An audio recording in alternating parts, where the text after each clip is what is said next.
When you sit in the lap of the Himalayas, silence speaks louder than words. Every mountain peak whispers something. Every mountain peak whispers patience.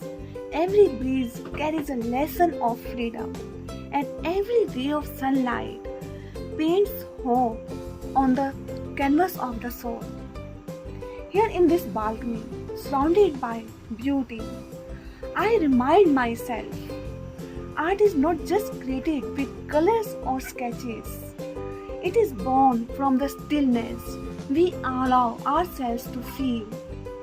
Nature is the greatest teacher, and today I am just a student sketching its wisdom.